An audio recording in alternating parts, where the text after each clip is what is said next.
स्वागत है बच्चों आपका आरएस फिजिक्स में। और आज के इस वीडियो में हम लोग क्लास 12 का बहुत ही महत्वपूर्ण टॉपिक करने वाले हैं, जिसका नाम है इलेक्ट्रिक चार्ज यानी विद्युत आवेश।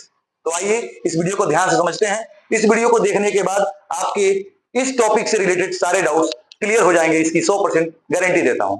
तो समझिए, सबसे पहले हम लोग जानेंगे कि आखिर इलेक्ट्रिक चार्ज का डिफिनीशन क्या होता है, अर्थात इसकी परिभाषा क्या होती है। तो थोड़ा ध्यान देंगे। It is the property of a matter due to which it attracts the small particles. होता क्या है, इलेक्ट्रिक चार्ज जो है बच्चों, यह प्रॉपर्टी होता है। प्रॉपर्टी बोले तो गुण होता है।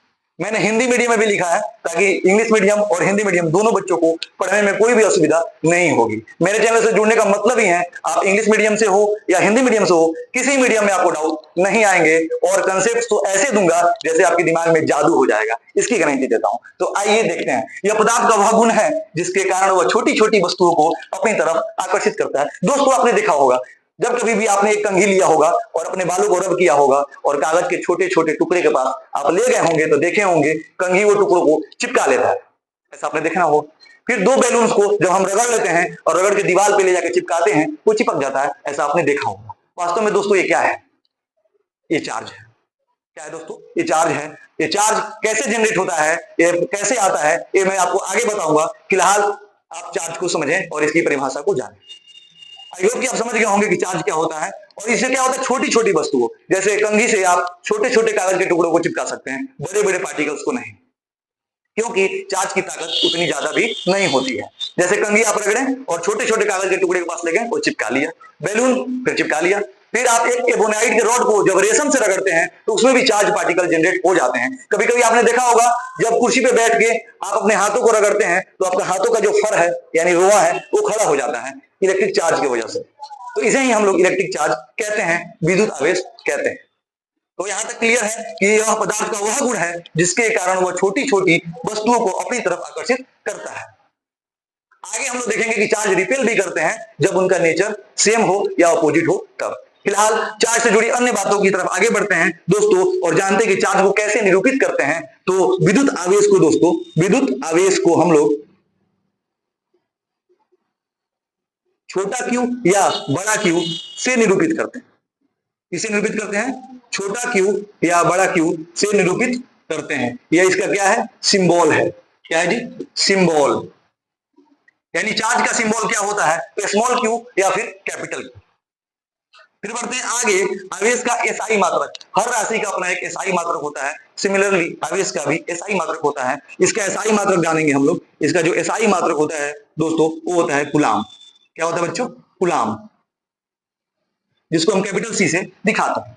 तो आवेश का एसआई मात्रक आपने जाना। अब हम लोग जानेंगे आवेश का सीजीएस मात्रक। सीजीएस मात्रक जो होता है इसका, वो होता है स्टेट कूलाम। क्या होता है? स्टेट कूलाम, जिसे आप एएसयू के नाम से भी जानते हैं। ये जितना भी लाइन में लिख रहा हूं, ये याद रखिएगा, बिहार बोर्ड में यहां से ऑब्जेक्टिव बनते हैं। जैसे आवेश का एसआई मात्रक क्या है? कूलाम। आवेश का सीजीएस मात्रक क्या है? State coulomb. ईएसयू, ईएसयू का फुल फॉर्म भी मैं यहां लिख देता हूं। ईएसयू का फुल फॉर्म देखो दोस्तों, ईएसयू का फुल फॉर्म ये आपका हो जाएगा electrostatic, electrostatic unit of charge, unit of charge. Videos में जितनी भी बातें होंगी एग्जाम ओरिएंटेड होगी और उतनी ही बातें करूंगा जो एग्जाम में 100% पूछेगा। वीडियो को देखने के बाद आप देखेंगे कि एक या दो क्वेश्चन हर वीडियो से एग्जाम में बिल्कुल लड़ेगा, इसकी गारंटी है, क्योंकि जितने वीवीआई प्रश्न है या फिर जितने पीवाईक्यूज हैं बिहार बोर्ड के, वो मैं यहाँ पे लिख रहा हूं।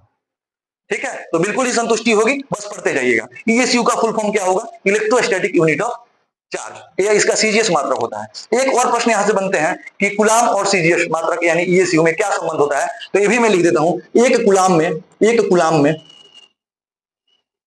3 गुणे 10 का पावर 9 ईएसयू होता है। इसको आप बिल्कुल याद रखेंगे। एक कूलाम में 3 गुणे 10 का पावर 9 ईएसयू होता है। और ये प्रश्न एग्जाम में कई बार पूछा है, 10 बार से ऊपर पूछा है। आप क्वेश्चन बैंक में देख सकते हैं। एक इसका उल्टा प्रश्न भी पूछा जाता है दोस्तों कि एक ईएसयू में कितना कूलाम, एक ईएसयू में कितना कूलाम, इसको पलट देना होगा। 1/3 into 10 to the power -9 coulomb होता है दोस्तों।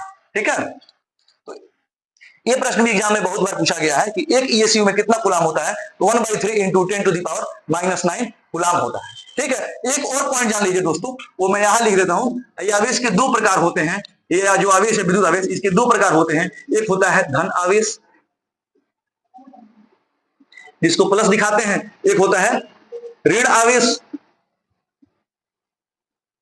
जिसको माइनस से दिखाते हैं। और यही मैं बोला हूं, इसे आवेशों का आप नेचर कह सकते हैं, प्लस और माइनस, इसे आवेशों का नेचर कहते हैं। और इन नेचर की व्याख्या किसने की थी? तो बेंजामिन फ्रैंकलिन ने की थी। किसने की थी दोस्तों? Benjamin Franklin. बेंजामिन फ्रैंकलिन एक अमेरिकन साइंटिस्ट हुआ करते थे, एक अमेरिकन। बेंजामिन फ्रैंकलिन जो है दोस्तों, एक अमेरिकन साइंटिस्ट हुआ करते थे। इन्होंने ही आवेशों को दो भागों में बांटा है, एक धन आवेश, एक ऋण आवेश, जिसे आप इंग्लिश में पॉजिटिव चार्ज और निगेटिव चार्ज के नाम से जानते हैं। इसे ही आप आवेशों का नेचर कह लो या आवेशों का प्रकार कह लो। तो आवेश कितने प्रकार के दोस्तों? दो प्रकार के होते हैं। एक और बात दोस्तों, आवेश से जुड़ी एक और बात, इसको समझना, जब प्लस और प्लस पास आते हैं तो एक दूसरे को रिपेल करते हैं। रिपेल यानी कि दूर हटाते हैं, प्रतिकर्षण बल लगाते हैं। जब माइनस और माइनस पास आते हैं, ठीक वही कहानी, एक दूसरे को रिपेल करते हैं। और जब एक प्लस और एक माइनस चार्ज पास आता है तो ये एक दूसरे को क्या करता है दोस्तों? अट्रैक्ट करता है, यानी कि इसको आकर्षण करता है, आकर्षित करता है। तो इसको आप याद रखिएगा। यहां से आपको क्या सीखने को मिला? आपको यहां से मिला प्लस प्लस माइनस माइनस, मतलब जब नेचर समान है। नेचर कैसा है? नेचर जब समान है। कैसा है जी? समान है। तो जब समान नेचर के आवेश आते हैं तो क्या होता है? प्रतिकर्षण होता है। क्या होता है दोस्तों? प्रतिकर्षण। प्रतिकर्षण इंग्लिश में आप इसे रिपल्सन कह सकते हैं। क्या कह सकते हैं? रिपल्शन। बट जब प्रकृति असमान हो जाती है तब आकर्षण लगता है। तब क्या लगता है? आकर्षण लगता है। और यही किताबों में लिखा रहता है, like charges repel to each other and unlike charges attract to each other. अर्थात समान प्रकृति के आवेश एक दूसरे को प्रतिकर्षण और असमान प्रकृति के आवेश एक दूसरे को आकर्षण करते हैं। यही चीज किताबों में लिखा होता है, जिसको मैंने आपको बड़े ही सरलता से समझा दिया। तो आई होप कि आपको सारे कंसेप्ट क्लियर हो गए होंगे। आप इस वीडियो का स्क्रीनशॉट ले लेंगे, इसमें लिखा हुआ हर एक चीजों को आप लोग लिख लेंगे और इसको जरूर याद कर लेंगे। यहां से एक क्वेश्चन आपको जरूर देखने को मिलेगा, मिनिमम एक क्वेश्चन, मैक्सिमम 2-3 क्वेश्चन भी देखने को मिल सकते हैं। ठीक है, तो वीडियो खत्म होने से पहले मैं एक बार इसको समराइज कर देता हूं, एक बार रिवाइज करा देता हूं। मेरे साथ आप लोग एक बार इसको रिवाइज कर लें। आइए देखते हैं विद्युत आवेश किसे कहते हैं। तो विद्युत आवेश वह गुण है जिसके कारण वह छोटी छोटी वस्तुओं को अपनी तरफ आकर्षित करने का काम करता है। फिर विद्युत आवेश को कैसे निरूपित करते हैं दोस्तों? तो छोटा क्यू या बड़ा क्यू से विद्युत आवेश को निरूपित करते हैं। यह इसका सिंबल हो गया। ठीक है, जैसे आपका नाम होता है ना, वैसे ही विद्युत आवेश का क्या है? सिंबल निरूपित किया जाता है। एसआई मात्रक की बात करूं तो कूलम, इसका एसआई मात्रक क्या होता है दोस्तों? कूलम बहुत पूछा जाता है एग्जाम में। सीजीएस मात्रक की बात करूं, स्टेट कूलम, ये भी एग्जाम में कई बार आया है। एसआई मात्रक कूलम और सीजीएस मात्रक स्टेट कूलम। फिर स्टेट कूलम को ईएसयू के नाम से भी जानते हैं। कभी कभी ऑप्शन में स्टेट कूलम नहीं रहता है, ईएसयू रहता है, बच्चे घबरा जाते हैं। आपको नहीं घबराना है। क्यों? क्योंकि आप रमन सर के छात्र हो, आप आरएस फिजिक्स से पढ़ रहे हो, इसलिए आपको नहीं घबराना है, आपको 100% बना के आना है। ठीक है, तो ईएसयू का फुल फॉर्म क्या होता है? तो इलेक्ट्रोस्टैटिक यूनिट ऑफ चार्ज।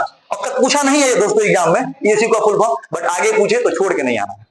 साबित करना है कि रमन सर के छात्र हो, और ये कैसे साबित होगा? एग्जाम में फोड़ के आना है। गारंटी देता हूं दोस्तों, मेरे साथ जुड़ोगे ना तो फिजिक्स में 70/70 की गारंटी है।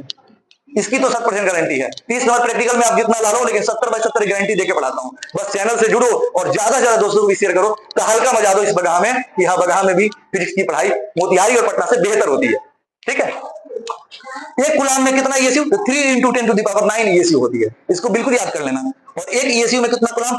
1/3 × 10⁻⁹ कूलम होता है। ये जितने भी डाटा लिखाऊं एकदम इसको कंठस्थ कर लेना है, क्योंकि यहां से डायरेक्टली क्वेश्चन एग्जाम में बनते हैं। ठीक है, धन आवेश, ऋण आवेश, ये आवेश के दो प्रकार हो, दो नेचर कह लो, जो कहना है कह लो। किसने दिया था? तो बेंजामिन फ्रैंकलिन ने दिया था। किसने दिया था? तो बेंजामिन फ्रैंकलिन ने दिया था। एनसीईआरटी से निकाला गया दोस्तों, हर किताब में आपको इसका जिक्र नहीं मिलेगा। आवेश के दो प्रकार, प्लस और माइनस। जब प्लस प्लस पास आएंगे तो रिपेल, जब माइनस माइनस आएंगे तो रिपेल, और प्लस माइनस आएंगे तो अट्रैक्ट हो जाएगा। मतलब समान प्रकृति के जो आवेश है प्रतिकर्षण, और असमान प्रकृति के जो आवेश है आकर्षण करते हैं। तो आज के वीडियो में बस इतना ही। इस वीडियो को देखें, ज्यादा से ज्यादा शेयर करें, बिल्कुल हल्का मचाएं। मिलते हैं फिर अगले वीडियो में। फिलहाल के लिए जय हिंद।